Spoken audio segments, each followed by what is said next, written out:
Mashley Comedy presents Funny Girls Guide. Welcome to another episode from your two fabulous ladies. I'm one of your co-hosts, Ashley Ella Park, joined with Mandy Heinzelman Smith.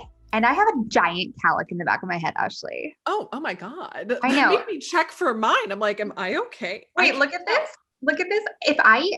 This is second day, like no wash for me. Even with dry shampoo, even with teasing the back of my head, this is what happens, you guys. That motherfucker. That motherfucker. I should probably just chop it off. I would never. I'm not going to pull a Britney. I would never. You know, I had a hairstylist that gave me one bang. She was drunk and she gave me one bang. We don't talk to her anymore. I know that was a tough breakup for you, even very tough breakup. I've told you this whole story. Boy. Yeah. But we are Funny Girls Guide, and we are a podcast we were throwing out what are we, Mandy? We're a podcast about living your life with a side of jalapeno sauce. Oh, I like the that. Appropriate amount. Like, we like to break the right rules. We are, that's how we live our lives. That beautiful green salsa that's like, ooh, this is very hot, but I like-y. Yeah. I want to know why and how there can be avocado salsa, because that does not sound like something that could be preserved in a jar. I don't want my avocados in a jar. I don't know. I do like most avocado salsas, I have to say. I was going to say that we take the mess out of hot mess. So, you're just left with the hotness, but that was. And permission to have it. Like, permission to like show up fucking hot.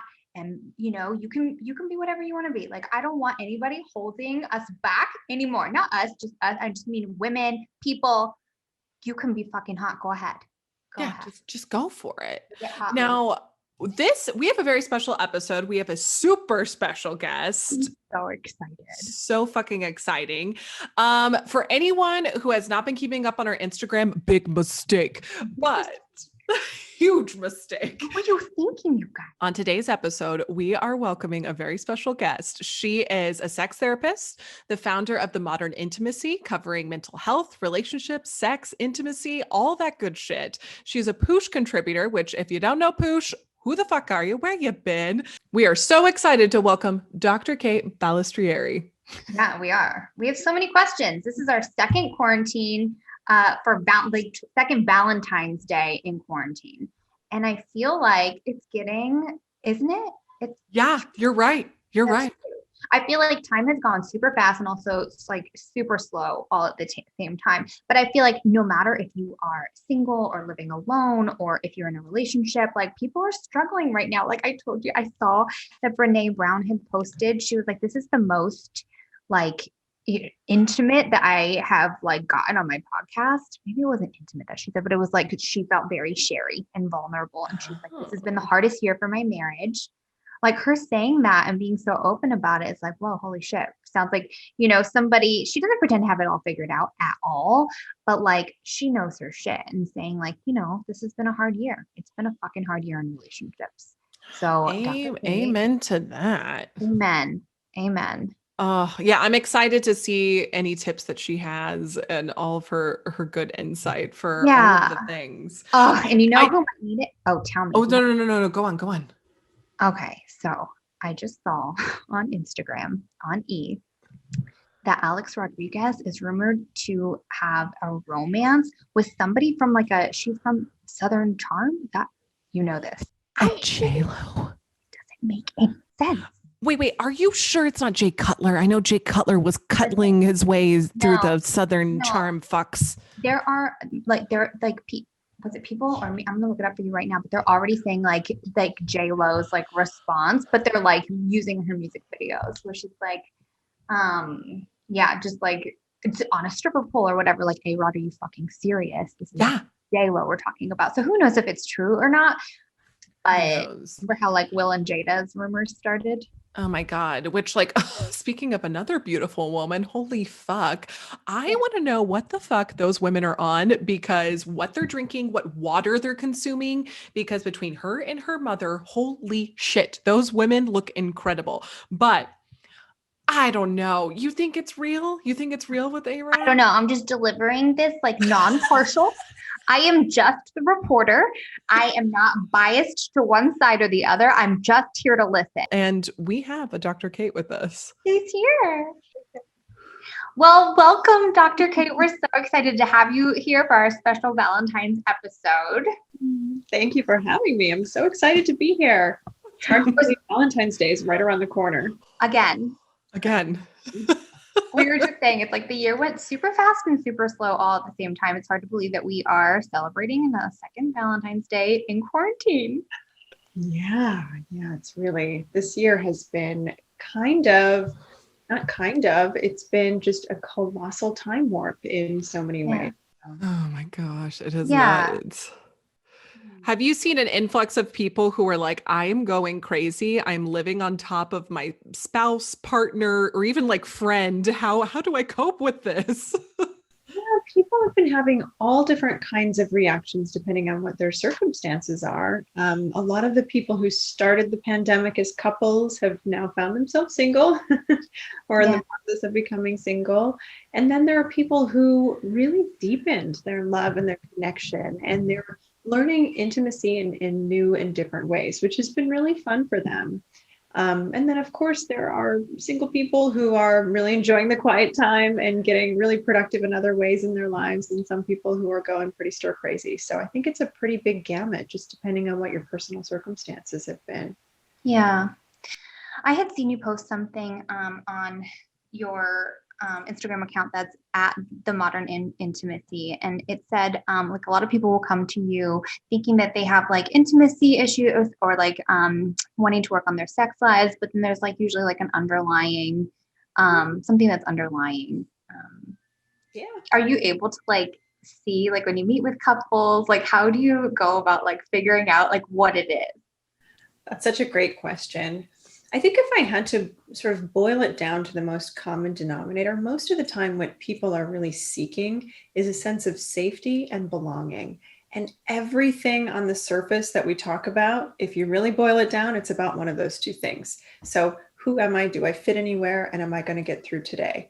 And so when I think about it from that lens, it becomes a lot easier to understand all of the other surface level issues that people will seek therapy for. So, if let's just say there's a sexual dysfunction issue, of course, that is frustrating in and of itself for them, but the compounding effects that it has and why it probably feels really intense comes down to one of those things. Am I lovable? Do I belong? Who am I? Am I going to be okay? Right. And so our unconscious minds are always trying to make sure that we get through the day. And, there's lots of different vehicles and players in our lives that take up the space around how that happens. Yeah. We wanted to share with you a little bit about like what we're both married. I've been married for 11 years and I have 3 little kids. Oh, wow. Yeah. So like my thing right now is like, I don't know what to say I'm used to anymore, but it used to be everyone would leave for work or for school and I would work from home and, work on my stuff in the house. But now someone's always home. So that's my thing right now. I'm like, how can you it's difficult to like deepen your connection or like feel connected or want to feel connected when like there's no like space. And I'm a person that likes a lot of space. So it's like, so that's my situation. Ashley. I've been with my husband for over 10 years and, we have somehow we just keep multiplying animals, which I'm like, this is how we're coping with COVID is we're creating fur children. So that's my shtick. Oh my gosh. What's your situation, Dr. Kate? So my situation, my partner and I have a unique situation in the sense that we are bi-coastal. And his primary residence is in Miami. Mine is in Los Angeles. And we kind of migrate back and forth, whenever we get bored in one area. Yeah, it's been really nice. You've got the Carrie and Big thing going on. I love it. Yeah. A little bit, yeah. But he actually was coming to LA the weekend that LA decided to go into quarantine. So until last week, he's just been here. Oh my gosh. Oh, this whole time? The whole time. Yeah. So it's been awesome in a lot of ways because we've, had the whole cohabitation experience, but it's obviously not been under ideal circumstances because like you were saying, there's no space, there's no texture in our lives. I'm somebody who's really busy all the time. I go to work, I go to the gym, I see my friends, I'm doing this, I'm doing that. And so for me to just be like, Yeah. I've been going really stir crazy, and he's out of his element. So it's been interesting. We've definitely been getting to know each other in different ways, and I felt really fortunate that that's been our story. Oh, great. I have a personal question. What drew you to therapy in general, especially like focusing on your specialties? Was it someone that inspired you, or were you like, I want to get to the root of like these problems? And like, these are hard to talk about problems in everyday life too. So what drew you to that? Yeah, great question. I get asked that a lot. I think it sometimes feels like a not so obvious path for people to go into therapy, but it's actually my second career. And I was an insurance broker before. So I really loved that work actually, and was good at it. But I felt like I needed a little bit more like soul, a little bit more heart in my work, because even though numbers are super fun for me, I really just kind of felt like I needed something else to chew on for the next 40 years of my life. So I went back to school and I decided to pursue something that felt really challenging, really like it had the potential to earn me a lot of grit and life experience. And I'm somebody who has always just loved understanding the things that are really unexplainable. So how that translated into the world of psychology for me was taking my passion for understanding true crime stories and becoming a forensic psychologist. So that was really my entry into this field. And I started working with a lot of high-risk sex offenders and non-sexually violent offenders, doing evaluations and treatment in prison settings. And from there, I did some work with the courts. I was an expert witness and did some parenting capacity evaluations, and always sort of found myself on this intersection of psychology and the law. And it was really lovely. I mean, I enjoyed the work. I got to see the worst of people and the best of people and be a part of their process, which felt like a real honor. But unfortunately, working in the prison systems means you have to be in the prisons. And I was starting to feel that it was really isolating in my life. So I transitioned into private practice.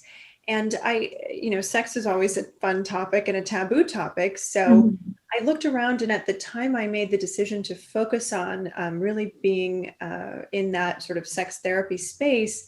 I didn't know a lot of clinicians who were doing that. There certainly were a bunch, I just didn't know of them. So I sort of felt like it was an interesting market, and I poured my heart into that and started understanding sexually compulsive behavior, alternative sex behavior, all different kinds of sexual dysfunctions, and really kind of took my interest in understanding the taboo and talking about the taboo to that sphere of psychology. And I haven't ever looked back. It's great. It feels like there's been a shift recently too to like sex positive. Do you feel that like in your practice, are people more open to like coming to you now? Or? Yeah, I think a lot of that depends on where you are geographically. Certainly, Yeah. I practice, so Los Angeles, Miami, and Chicago, they're already more sort of sex positive places than some other parts of the country. But definitely, I would say in the last 5 years or so, I've seen a lot more conversation about sex in ways that to me suggest people are grappling with, why is this taboo? Am I okay with it being taboo? Do I want to change my relationship to sex? And we're seeing a lot of societal conversations around sexual empowerment and sexual boundary crossing, and lots of new ways to rethink about old ideas based on things like the Me Too movement and, the social media. Just how do we all relate to these topics, especially when so many people feel really differently about sex and have different relationships to it. Mm-hmm. Yeah, definitely. And actually, I had a question that I was kind of curious about that kind of ties into that. So, from just like I guess like a hardwired like evolutionary background, are we supposed to be monogamous creatures, or is that just something that is, and of course we have the capability of doing that, everything's a choice. We have the capability, we have everything we need to do that. We're cognizant creatures? Or is this something that is just kind of what has been the norm for Yeah, like societally, like when they societal, decided, right, when something is decided. religious reasons, etc. Yeah, I think, I mean, I wasn't around at the dawn of human species, but what I can say is that there are differing opinions about this. Some people would argue that biologically we are not necessarily designed to be monogamous creatures, and then some people would say we are. I think, we can't help but look through the lens of our own bias around that. And so if people do tend to be more organized in a religious fashion or have more sort of orthodox beliefs, if you will, they might feel more firmly that we are meant to be pair bonded for life. I think the science is out, but certainly we are creatures who are meant to have higher parental investment, and that usually tends to longer pair bonding cycles. I have a question that I actually saw on TikTok the other day, and I was like, I'm going to ask Dr. Kate. Okay. And there may not be a concrete answer because I'm sure it's up to debate, but is there a magic number for how long a sexual romp should last? Like, obviously there's too short, but I have personally been on the other side where I'm like, it's time to go to bed. We got to go. Let's go. Do you find like in your counseling and talking to people in your therapy that you're like, okay, this seems like the perfect like ratio for people? I mean, I think it changes depending on where people are in their lives, how they feel about their partner, how they feel about themselves, how much other external stress they have, but everyone's different. So, you might go through a spurt where you're like 30 minutes is not enough. And you might go through a spurt where you're like, wow, 5 minutes seems like an eternity. And what's really important, I think, is to listen to your body, right? And not push your body beyond where you're comfortable.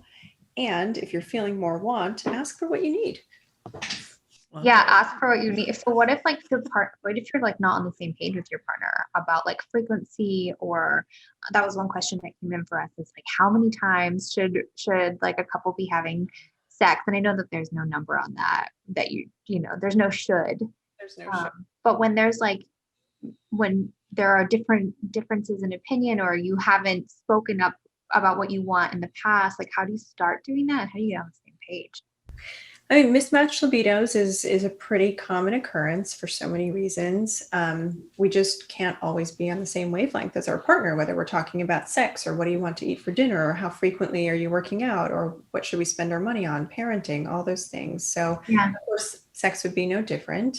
So when it comes to really kind of figuring out how to make sense of that, I think it's important for couples to be really truthful about what they need and to work together to find some compromises, because sex is, for most people, a really important part of their relationship, and its absence can take on a lot of meaning too.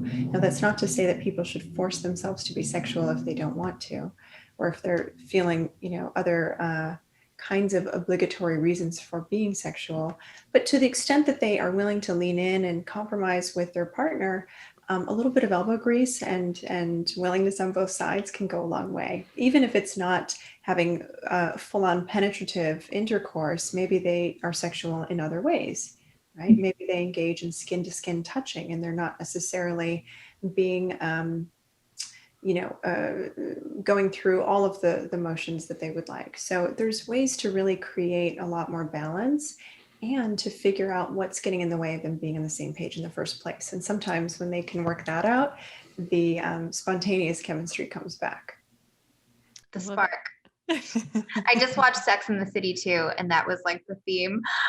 The second movie, was that like Big and Carrie had been married for 2 years, and like the spark was gone, and he was like sitting in bed watching TV, and his like anniversary gift to her was like a TV in bed. I'm like, yeah, that's like, they're digging into like marriage, and like when things aren't as spicy anymore.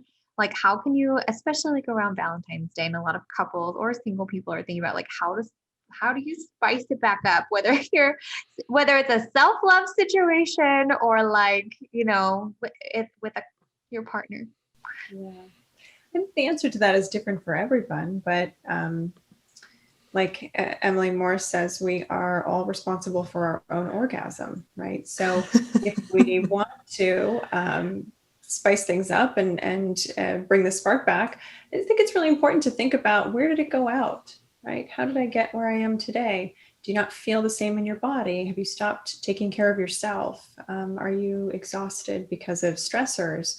And if you remediate some of that, do you get some of your own well refilled, right? Because if our well is drained, it's really hard to be sexual for some people.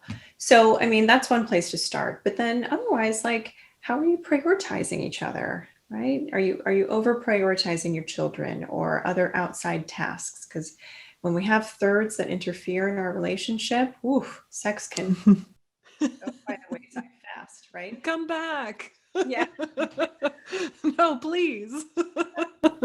So of course, they're all like the standard things, like bringing in sex toys and accessories, different lingerie, trying role play, all the things that you might think of. But if there's something else fundamental going on, then that really is best addressed first. Mm-hmm. Yeah. Yeah.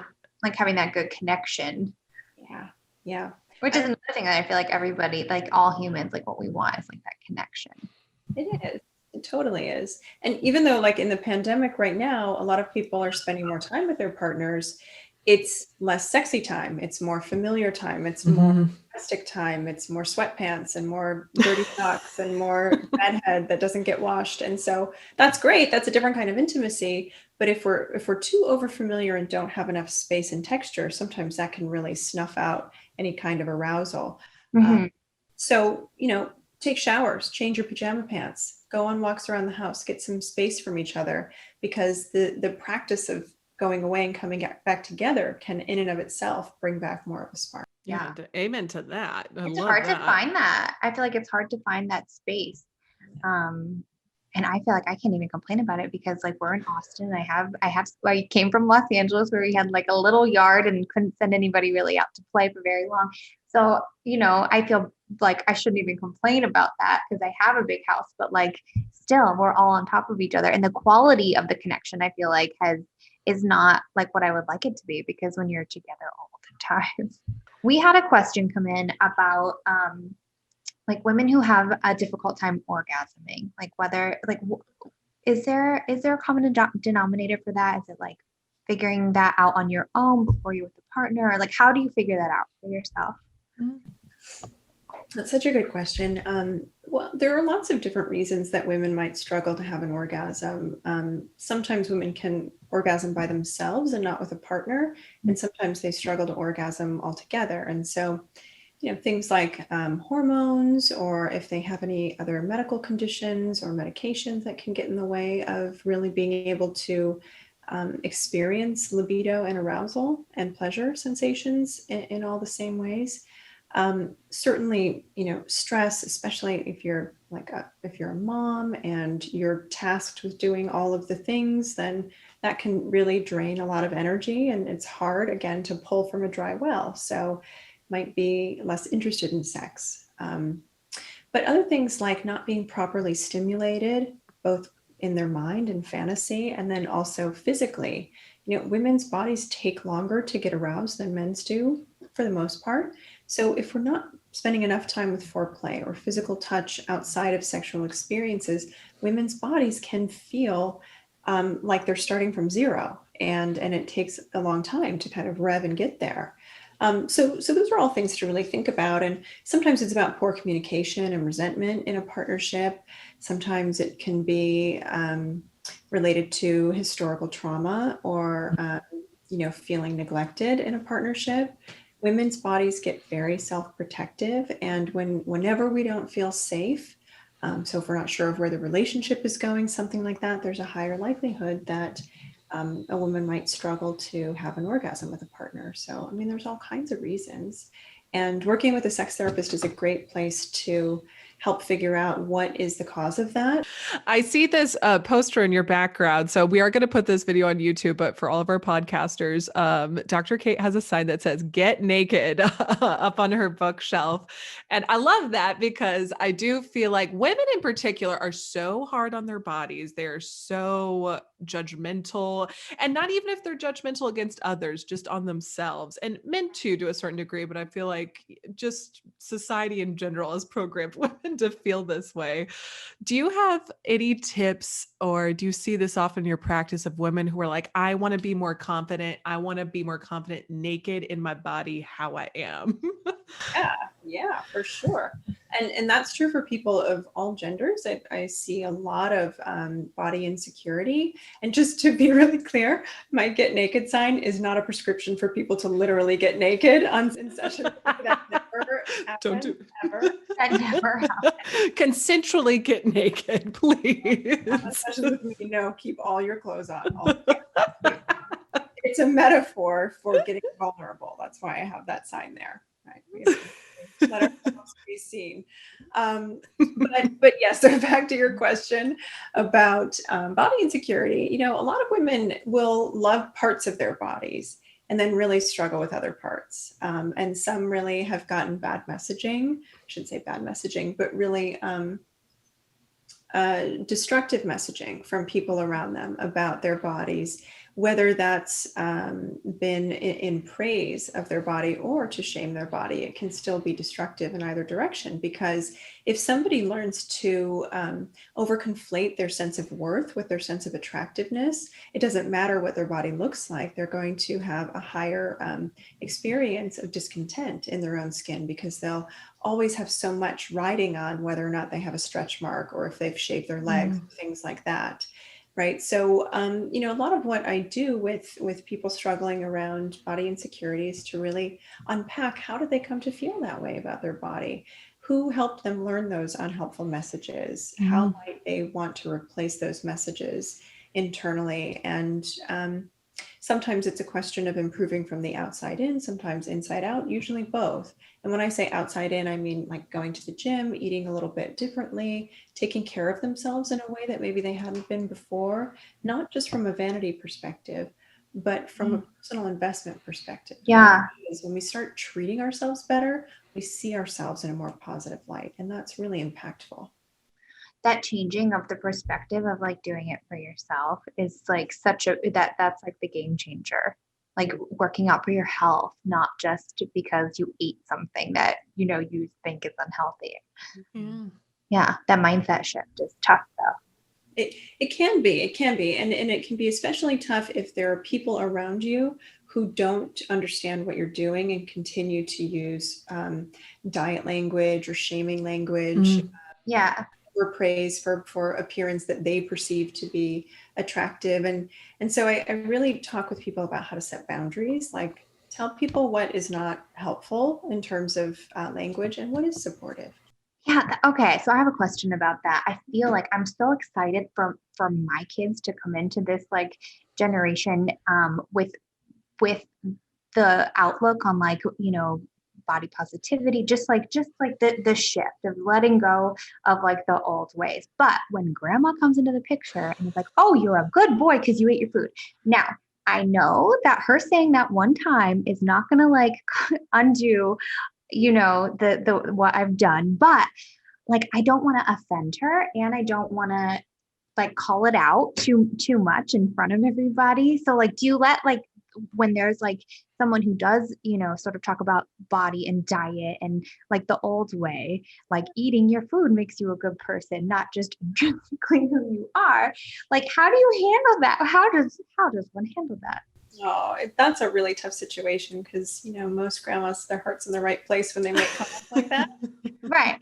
But yeah, I think it's important to maybe take mom aside later, not in front of everyone, and just say, hey, mom, this language is language that we prefer to use because what we know is, the language that you used can be hurtful to kids.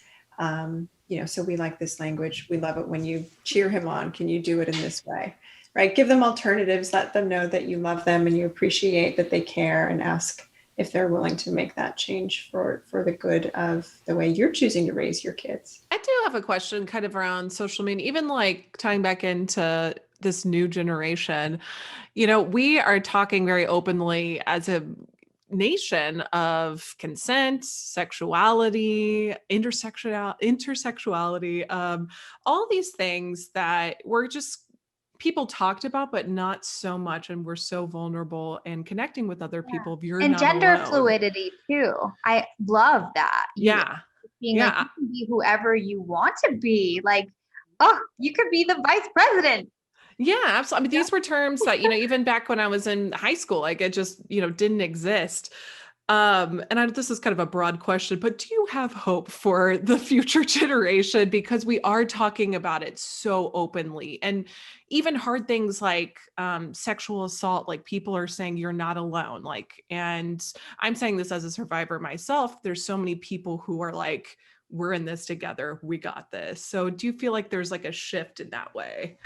I mean, I really hope so. And I hear a lot of people talking about these really challenging topics in ways that we've not been openly talking about them as a culture before. So I have hope for the younger generations. I also know a lot about human behavior, and so where there's forward movement, there's one step back. So, my hope is that as we continue to work out, like, what are the new social norms? Because every so often there are big shifts, big evolutionary shifts, big social and cultural shifts in any human culture. And, if you look throughout human history, there are like really huge paradigm shifts that make a big difference. So we're not the first generations to be stumbling across this. But so my hope is that we have these hard conversations with a tone of inclusion and redemption, because one of the things that can be really hard about these conversations is when we challenge old behavior and old ways of thinking, people who did those things often feel a lot of shame. And that shame can tend to create defensiveness and a sense to double down, right? So I wasn't wrong, you were wrong. And that's a shame-based protective strategy. So instead of being finger pointy and blamey, what I hope we do is say, hey, look, we've all been there. We all grew up in the same vacuum of cultural messaging. And so now we're just looking at a different way, and can we grow together when we're on opposite sides of the conversation?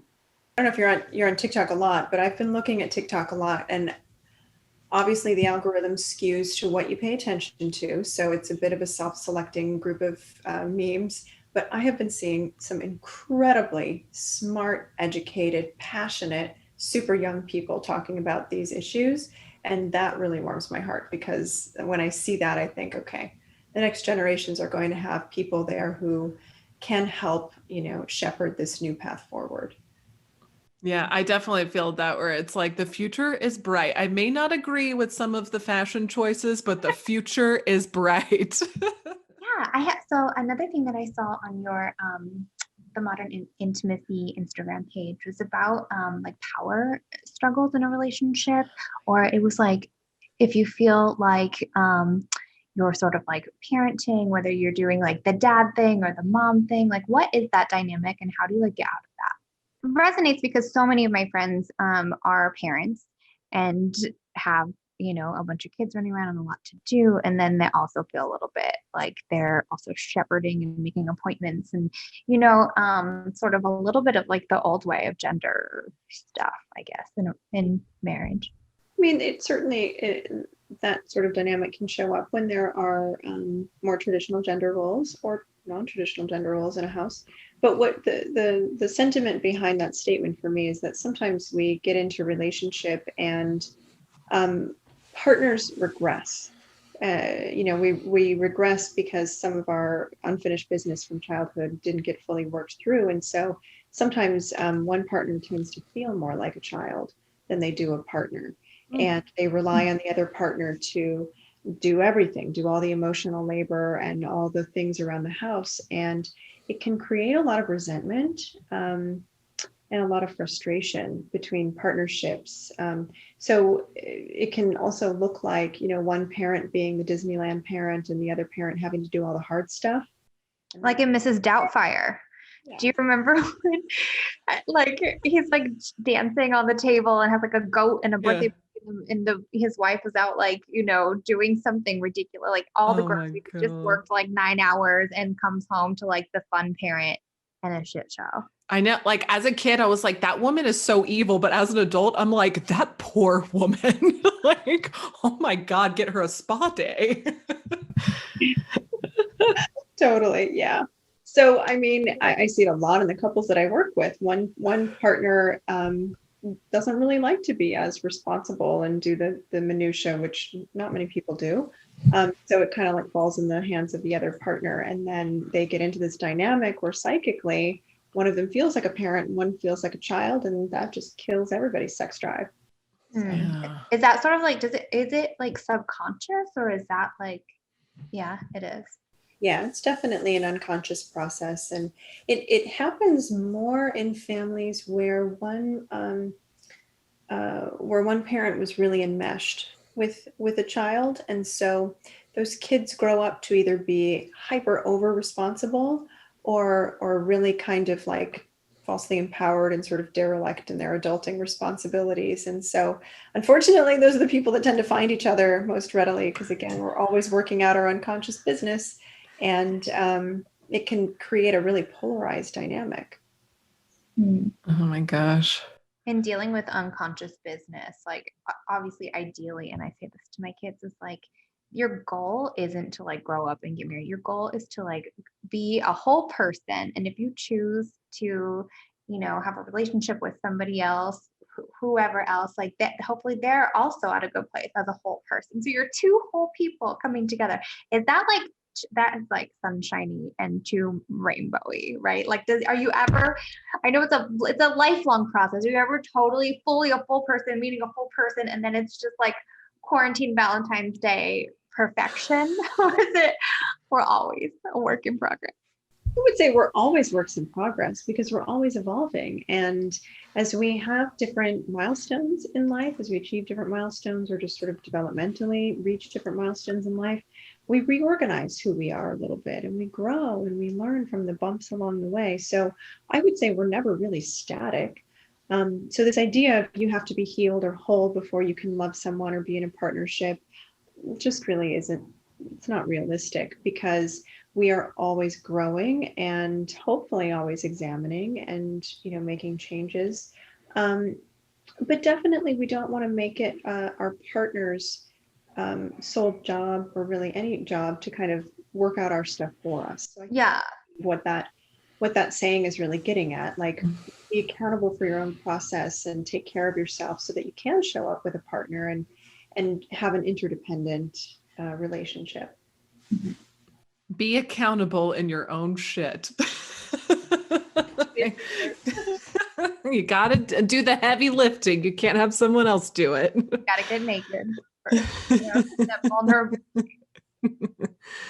Well, Dr. Kate, thank you so much for coming on. It's been such a pleasure. It's been so nice. Thank you both for having me on. And you asked such amazing questions. So thank you.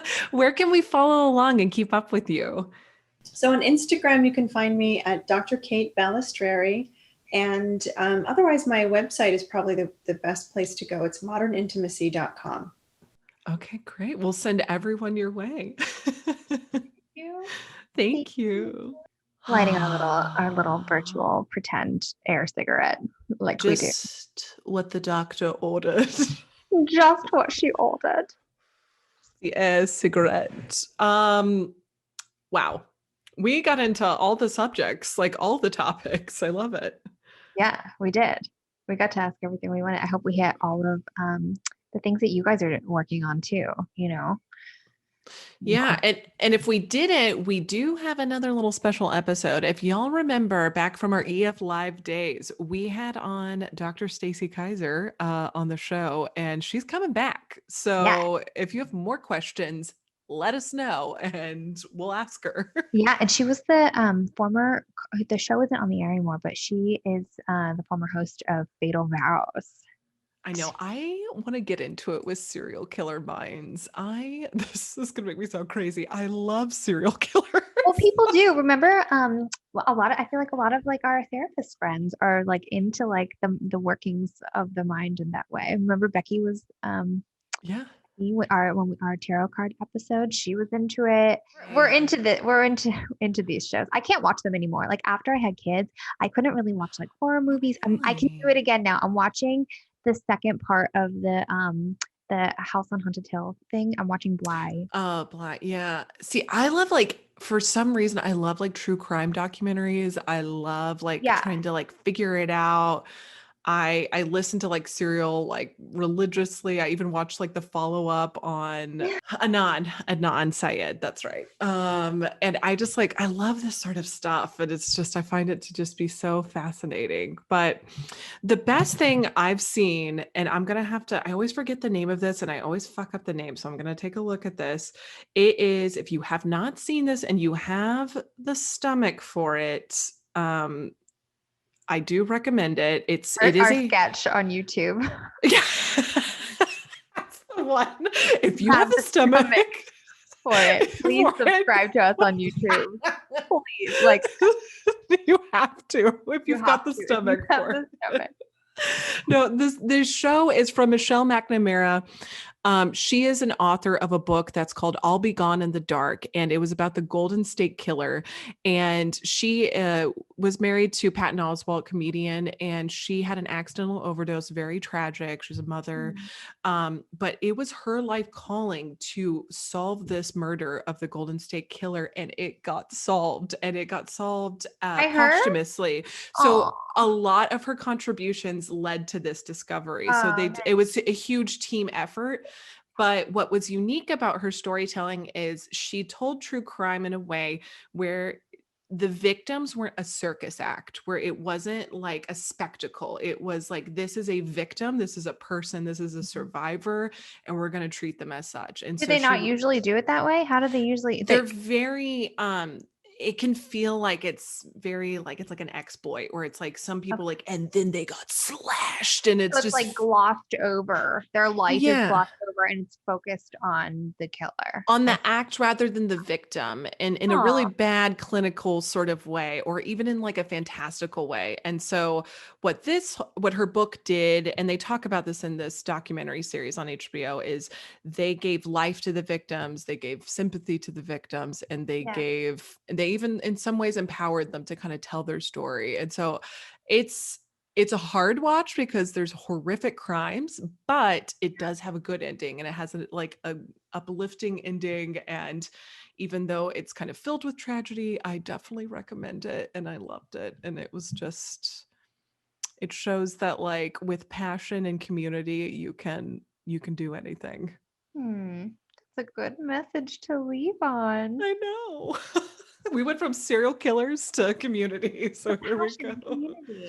And connection. Oh my goodness. Well, you can follow Mandy at Polite as Fudge. And you can follow Ashley at that Ashley Park, because we want to connect with you guys and, follow along and give us a shout out. And yeah, we're around. You can also follow us. You can go to our website, mashleycomedy.com. Follow us on Instagram at Mashley Comedy. We're on TikTok. We're on Pinterest. Our Pinterest page, Ashley, if you looked, is so ridiculous. You guys, I'm really into it. It's whatever I'm into that day is what is pinned 1,000 times on our Pinterest, because I'm that's how you boost the algorithm. I'm we now have 2.4 thousand daily page views or something crazy, because I'm and this is what my closet is going to look like now. I'm just I want to organize my bathing suits. I want to after we had our episode with Amy, I'm I'm going there. I have a drawer organizer in almost every drawer.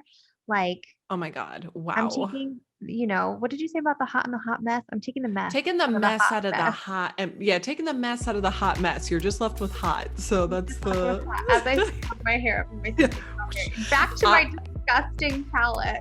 No. It actually just gives it full volume. Is it a cowlick or is it volume? Who is to say? Hey, do us a favor though, like us on, subscribe on YouTube, and then also give us a 5-star review on Apple Podcasts. I know it's so annoying. Please. It helps us. But oh my goodness.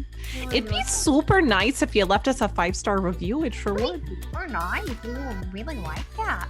I would love that. We've lost our minds. We've lost our minds, but we'll see y'all next week, Mashers. We'll see you next week, and happy Valentine's Day to you. Clean your buttholes. Clean your buttholes a la Cardi B.